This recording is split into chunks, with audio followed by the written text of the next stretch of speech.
আর জেলা সদরে এমন একটা খবর দিয়ে শুরু করব যেখানে স্পষ্ট প্রমাণ পাওয়া যাচ্ছে তৃণমূল কংগ্রেসের ঔদ্ধত্য আর অহংকারে।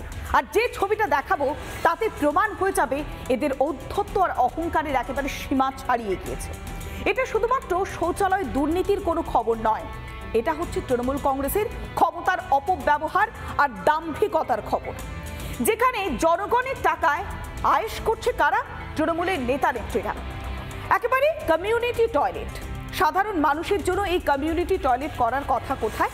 না বাজারে, কোনো খোলা রাস্তায়, কোনো স্কুলে, কিন্তু না, এমন কোনো জায়গায়, সাধারণ মানুষের ব্যবহারযোগ্য এমন কোনো জায়গায় টয়লেট তৈরি করা হয়নি। কোথায়? সেই টয়লেট এনে ঢুকিয়ে দেওয়া হয়েছে তৃণমূল নেত্রীর উঠোনে। ভাবুন একবার, এটাই রাজ্যের উন্নয়নের ছবি?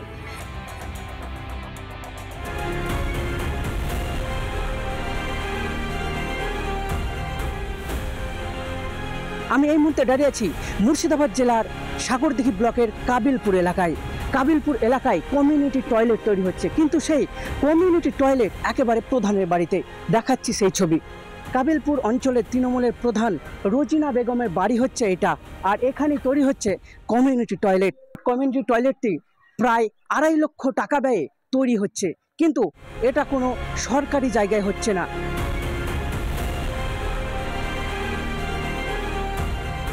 করছে না, ও নিজের স্বার্থে করছে।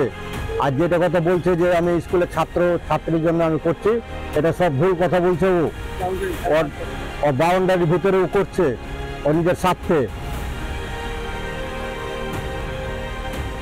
কমিউনিটি টয়লেট মানে তো সবার জন্য, তাহলে সেটা কেন তৃণমূল প্রধানের বাড়িতে? সোচ্চার বিরোধীরা। অবশ্যই বাউন্ডারি দিয়ে ঘেরতে পাবে না, এটাই নিয়ম, সরকারি নিয়ম। বাইরে সকলের জন্য ব্যবহারের জন্য করে রাখতে হবে। আর যদি বাড়ির ভিতরে হয়েই থাকে, কাবিলপুরের জনগণকে বলবো আপনারা সকাল সন্ধ্যা আপনাদের জন্য এটা কিন্তু সরকার থেকে নির্মিত হয়েছে, সবাই প্রধানের বাড়িতে যাবেন। গোটা রাজ্যে নীতি, নৈতিকতা, আদর্শ, আইন বলে কিছু নেই, নৈরাজ্য চলছে গোটা রাজ্যে। তেমনইভাবে কাবিলপুর জিপিত একটা দুর্নীতিগ্রস্ত পঞ্চায়েত। কমিউনিটি শব্দটা হয়তো প্রধান বুঝে না, যদি বুঝতো তাহলে এটা হতে পারতো না। কারণ আমরা এর আগে দেখেছি যে কাটমানি খায়, কিন্তু পায়খানাটা যে খায় এটা তার একটা নদীর বিরুদ্ধে। ফাঁপড়ে পড়ে ঢোক গিলে সাফাই তৃণমূলের পঞ্চায়েত প্রধানের।